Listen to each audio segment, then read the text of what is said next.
최태민이라는 사람은 사실 최태민은 박정희 대통령보다도 4살인가 나이가 위고 예. 그리고 일제시대 때 순사 노릇을 했던 사람이잖아요. 아하. 그리고 그 해방 후에도 뭐 여러 가지 문제가 있어 나왔다가 무슨 땡중 노릇하다가 또 그 영생교라는 그 종교를 만들어 그렇죠. 가지고 사교를 만들었어요. 천도교 뭐 불교 기독교를 근데 그 사람이 말하는 영생교의 교리가 뭐냐면 영원 합일이라 그래서 예. 항상 그 유체 뭐 어쩌고 그런 것처럼 말이죠. 그래가지고 너의 영혼을 어머니와 다시 합일시켜준다. 이런 이론을 가지고 나왔으니. 예. 거기에서 헤어날 수가 없죠. 아. 그래가지고 그 무슨 유경재단 그런 거 만들어도 전부 최태민이가 이제 그 실제로 다 움직이게 되는 거 아니에요. 뭐 구국 무슨 봉사단 뭐 여러 가지 뭐 그렇게 되면서 이 양반은 또 1994년인가 심근경색으로 돌아가잖아요. 예. 그러면서 이 사람은 5번째 딸이라고 하는 이 최순실이라는 여성이야말로 그 나의 이 영매의 능력을 가장 그 잘 계승한 훌륭한 인물이다라고 내가 죽어도 너 뒤를 이 여자가 봐줄 거야. 자, 이러고 바톤 인계를 했고. 바톤을 넘겨줬어요. 바톤 인계를 했고. 예. 또 최순실이는 그야말로 이 여자의 입장에서 볼 때, 예. 박근혜 입장에서 볼 때는 타인이 박근혜라는 사람 내가 그 전번에 얘기했는데도 검증이 안 된다고 그러는 것이 뭐냐면 예. 사귄 사람이 없잖아요. 박근혜랑 인간적으로 박근혜 친구라는 사람이 없잖아요. 애초부터 공주였으니까 그 주변에서 인간적으로 접근하기 어렵단 말이죠. 수평적으로. 모든 사람의 접근이 차단된 고립된 이런 상황에서 대통령이 되기에는 너무 초라하고 버거운 임무를 뛰어든 거예요. 아, 대통령이 되기에는 본인의 능력에 너무나 버거운 걸 맡으면서 더 의존했을 것이다. 최순실이라는 사람. 의존할 수밖에 없죠. 그런데 그 의존 방식이 영매적. 어머니의 홀령이 말씀하신다. 그리고 이 여자의 말은 하나님의 말씀처럼 절대적인 것이다. 아하. 이렇게 들릴 수밖에 없는 멘탈리티에 사로잡혀 있는 하나의 불쌍한 영혼. 아하. 그런데 왜 국민들은 우리가 알건 최순실의 남편이 정윤회고 정윤회가 국회의원 시절부터 이 청와대에 오는 과정의 전체를 비서실장처럼 그 담당한 사람 아니에요. 이 인간을 국민의 대다수가 위대한 인간으로 바라보고 도장을 찍어서 대통령을 만들었던 이 역사가 얼마나 우리 민족이 지금 부끄럽게 생각해야 되느냐. 박근혜야말로 이 엄청난 어떤 면에서 능력이 없으면서 그거를 능력이 없으면서도 터무니없는 그 최순실한 인간에게 의존할 수밖에 없는 허약한 멘탈리티를 가지고 대통령이 된 박근혜가 그동안 국민들과 같이 저지른 죄악을 책임지고 가야 한다는 거예요. 어떻게 책임집니까 근데? 그러니까 지금 크게 말하면은 우선 김기춘 같은 사람부터 그래도 그 소위 말해서 군사 독재 시절에 가장 영화를 누리면서 아주 꿋꿋하게 권력을 지켜온 사람들 아니에요. 그렇죠.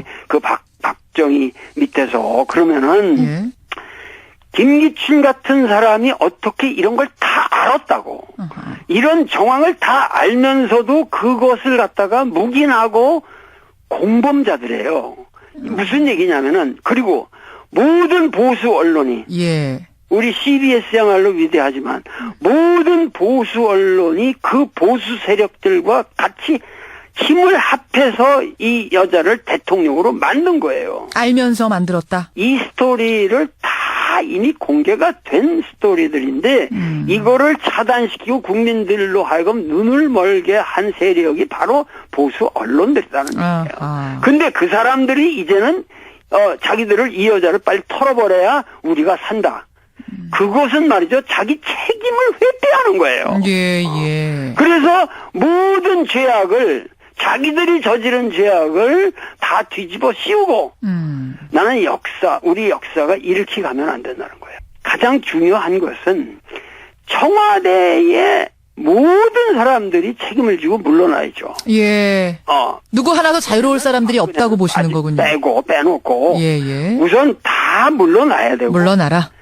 지금 그게 우선 바뀌어야 되고 예. 우선 지금 내각도 총사퇴라면 국가 혼란이 와서 안 됩니다. 지금 최순실도 없는데 어떻게 지금 박근혜가 판단을 하겠어요? 그걸 다 바꿀 수 없어요. 최순실 씨도 지금 독일에서 신경쇠약 걸려 있다는데. 그런데 예. 어떻게 이게 되겠냐고. 황교안 총리는 이 사람은 잘라야 됩니다. 그리고 이런 말이 나오기 전에 이미 이런 정도 됐으면 총리는 당연히 사퇴를 해서 자기를 그만큼 신임해주고 총리를 만들어준 예. 박근혜에 대한 의리를 지켜야죠. 박근혜라는 인간을 나는 알았으니까.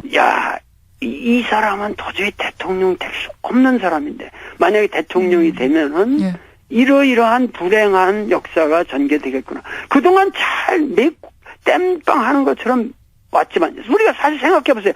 무슨 통일은 대박, 이런 대박, 이게 박근혜 언어입니까? 완전히 통일 대박 이런 것들이 전부 어떤 의미에서 영매적인 언어들이라고. 예를 들어서 우리가 열심히 뭘 하면 우주가 도와줄 거라든지. 그렇죠. 혼이 비정상이란 용어라든지 이런 거 쓰면서 좀 일반적으로 쓰는 용어는 아니다라는 생각을 하긴 했거든요, 국민들이. 전후 맥락이 없이 사드도 뭐든지 말해. 이게 뭐냐면 무당이 공수하면서 대뱉듯이 모든 성명서를 분석해보면 전후 맥락이 맞지 않는 그러한 정치인의 행태가 아닌 하나의 무당 출근. 그건 최순실의 아바타죠.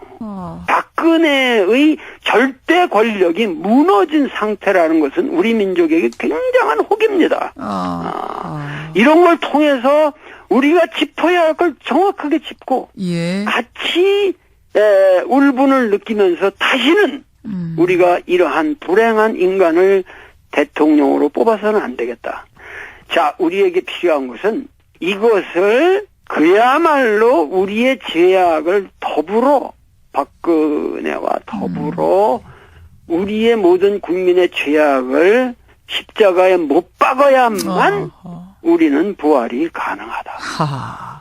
그럼 오히려 대선 전에 1년 전에 이런 일이 터진 게 우리 나라로 볼 때는 기회네요. 기회고 이거 정말 감사한 일이죠. 감사한 일. 정말 하느님이 보호하사 우리나라 만세입니다. 이거.